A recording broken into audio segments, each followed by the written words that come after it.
There is a silence that follows a loss so deep, words hesitate to enter. Don Henley felt it the moment he had to say the unthinkable. Glenn Frey was gone. He didn't rush to explain it. It happened rather suddenly, Henley later admitted. We thought the health problems were under control. They weren't. For decades, the two men shared everything: success, pressure, loyalty, and conflict, while building Eagles into something legendary. Their partnership wasn't gentle. It was intense, demanding, and deeply intertwined. When Frey died, Henley didn't just lose a bandmate, he lost a part of himself. This isn't a story about the past, it's about a wound that never fully heals. And when Don Henley finally opens up, it becomes clear. This wasn't just a death, it was the end of an era. On January 18, 2016, Glenn Frey died in New York after a prolonged fight with complications from rheumatoid arthritis, ulcerative colitis, and pneumonia. His health had deteriorated sharply in the months before, forcing cancellations that included a planned tribute at the Kennedy Center Honors. While the decline was known, the loss still landed with devastating force for Don Henley, a blow that struck at the center of his life. Soon after the news broke, Henley released a brief statement on the Eagles' website. It was spare and unadorned.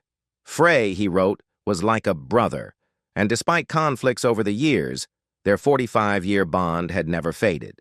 In the interviews that followed, Henley returned to that truth again and again. This wasn't just partnership, it was family. Henley often described Frey as the catalyst, the spark plug, the one who started it all and always had a plan. It was an acknowledgement, not nostalgia. Without Frey, Eagles wouldn't exist as the world knew them. Henley has said plainly that meeting Frey in 1970 changed his life forever, and that influence never diminished. After 2016, the absence became visible. On stage, Henley would sometimes stop short when mentioning Frey, letting silence do the talking. When Frey's son, Deacon Frey, stepped in to sing Take It Easy, Henley's eyes often drifted toward the wings, as if expecting Glenn to walk back out. Deacon didn't replace his father. He formed a bridge, one that allowed the music to continue with dignity. Industry friends noticed Henley grow quieter, more private. He focused on touring, sidestepping questions about the band's future. Asked whether the Eagles still existed in their original sense, he answered simply, no. But the music remained, and with it, Frey. Henley never staged grand gestures of mourning. No spectacle, no commemorative releases. He honored Frey by protecting the songs and preserving the space Frey once occupied. When asked what he remembers most, Henley didn't cite a hit or a headline. The partnership between Don Henley and Glenn Frey was never an easy one. From the moment they co-founded Eagles, their relationship was built on contrast. Henley was introspective and driven by meaning, lyrics, and emotional weight. Frey was direct, ambitious, and highly strategic. Together they created timeless music, but they were also constantly negotiating control, direction, and identity. That creative tension fueled their greatest successes, but it also planted the seeds of long-term conflict. After the massive impact of Hotel California, pressure intensified inside the band. Frey pushed for tighter discipline and a more controlled, professional operation, managing everything from songwriting choices to public image. Henley resisted anything that felt overly calculated, favoring artistic depth over commercial polish. Neither approach was wrong, but neither was willing to yield. Those differences boiled over during the making of The Long Run, an album recorded under relentless stress. The environment grew toxic, and internal divisions became impossible to ignore.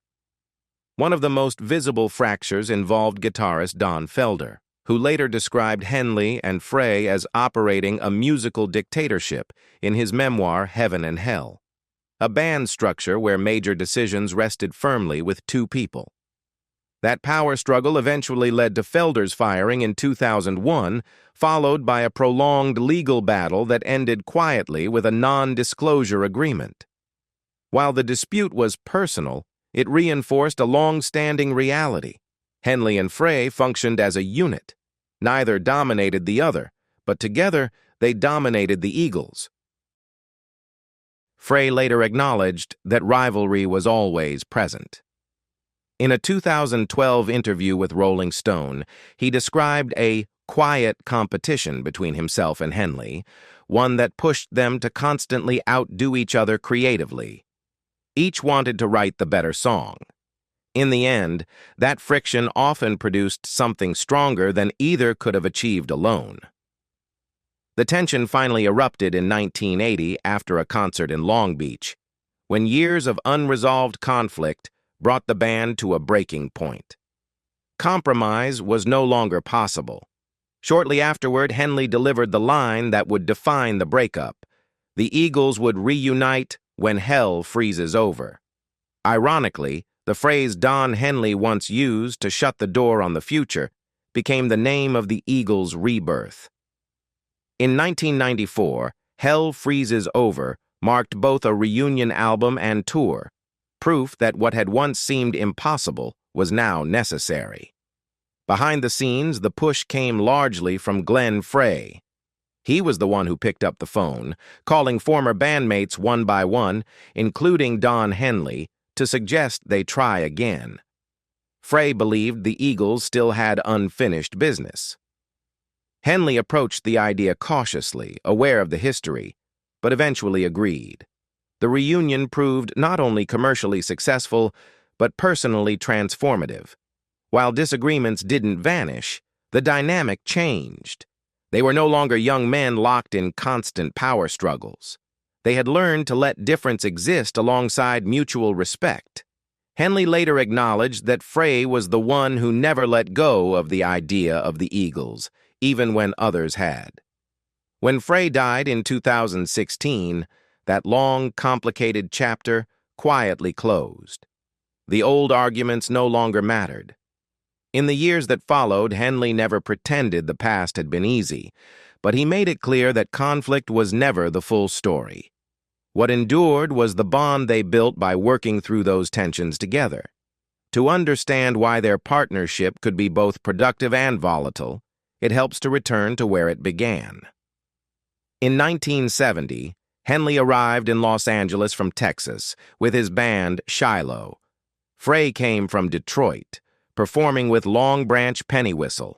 Both were young, ambitious, and chasing opportunity in a city overflowing with it.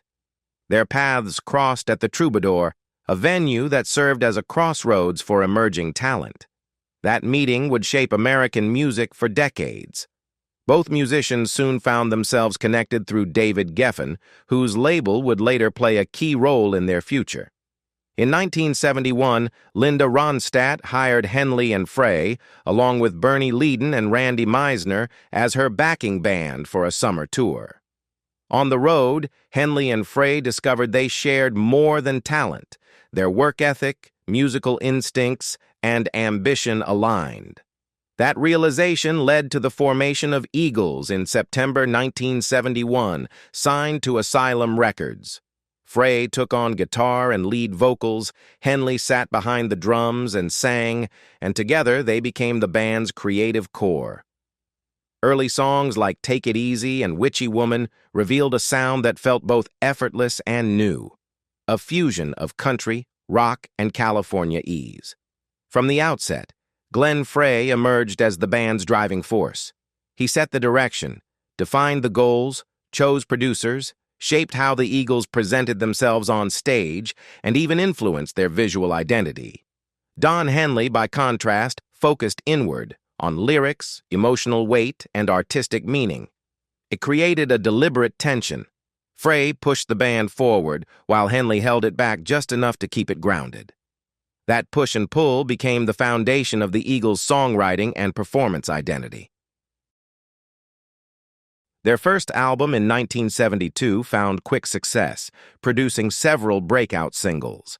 A year later came Desperado, a concept album built around outlaw mythology and the American West. It wasn't an immediate commercial triumph, but it proved something more important. Henley and Frey could shape a cohesive artistic statement. The title track, sung by Henley, revealed a vulnerability and skepticism that would become central to his voice as a writer. The partnership reached its creative peak with Hotel California. Henley later described the album as both a love letter and a warning, an exploration of the seductive yet isolating side of American culture. Frey helped define the imagery and themes, while Henley shaped the moral tone and emotional depth. Together, they acted not only as collaborators, but as checks on each other's instincts. As sales, awards, and acclaim mounted, Eagles became a global force. More than hits, they helped define what came to be known as the California Sound, a seamless blend of rock, folk, and country. Frey and Henley didn't just create that style, they embedded it into the cultural fabric of the 1970s, where their songs lived on radios, cassette tapes, television, and in everyday American life. Between 1971 and 1980, their bond was at its strongest. Despite constant friction, they needed each other to survive the pressures of the industry. Henley later reflected that neither could have done it alone. Without Frey's momentum, Henley might not have found his footing. Without Henley's resistance, Frey lacked a necessary counterweight. As Henley put it, they started from nothing, and it took both of them to build what followed. When the Eagles broke up in 1980, each was forced to stand alone. Rather than fade, both pursued solo careers shaped by what they had learned from each other. Frey leaned into polished pop rock, scoring major hits like The Heat Is On and You Belong to the City, while also branching into acting. His work was accessible, media-friendly, and built for mainstream appeal. Henley took a different path. Albums like Building the Perfect Beast and The End of the Innocents reflected introspection and social critique.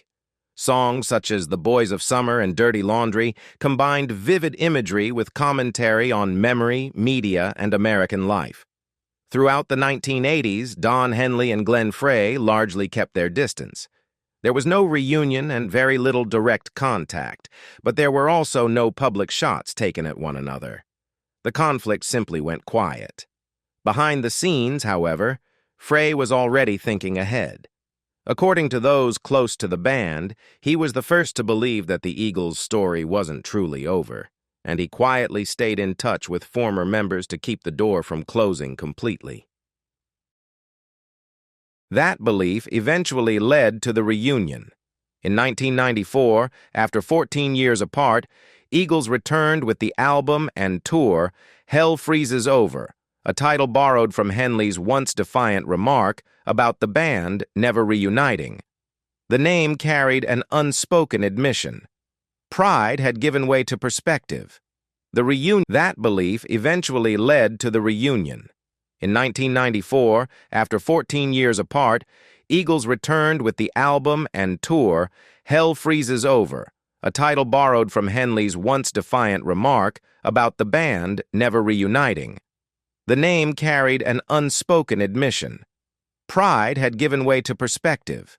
The reunion was a massive commercial success, but more importantly, it restored the working relationship between Henley and Frey.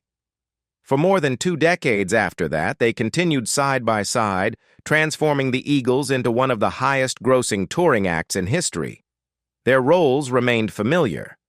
Frey handled much of the organization, planning tours, shaping logistics, and keeping the operation moving forward. Henley focused on musical standards and meaning. The arguments that once defined them softened, not because they disappeared entirely, but because both men had outgrown the need to dominate each other. In 2007, the Eagles released Long Road Out of Eden, their first studio album in nearly 30 years. While new recordings became rare afterward, touring continued at an enormous scale. By then, the bond between Henley and Frey was less about songwriting and more about stewardship, protecting what the Eagles had become. After Frey's death, that responsibility fell to Henley. In 2017, the band returned to the stage with Deacon Frey, Glenn's son, alongside Vince Gill. Henley made it clear that Deacon wasn't there to replace his father, but to honor him. Keeping the music alive became a way of keeping Frey present, and a statement that as long as those songs are played, the Eagles are not finished. After years on separate paths, Don Henley and Glenn Frey eventually found their way back to each other to write the final chapter of Eagles. They were no longer the young men arguing over every detail. Time had reshaped them into partners with a shared purpose, to protect what they had built. And when one of them was gone, the other was left with a question that had no easy answer: how to carry the music forward without losing its soul. After Frey's death, Henley That approach became clear in 2017, when the Eagles returned to the stage with a new configuration. Deacon Frey, Glenn's son, joined alongside Vince Gill.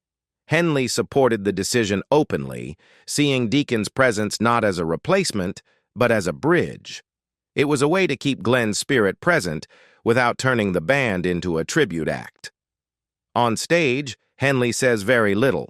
When Deacon sings "Take It Easy," or when archival footage of Frey appears on the screen, the meaning is unmistakable. There's no need for speeches. The continuity is quiet, respectful, and deeply intentional. In 2024, the Eagles began a residency at Sphere Las Vegas, one of the most advanced concert spaces in the world. The response was overwhelming, with the first shows generating tens of millions of dollars.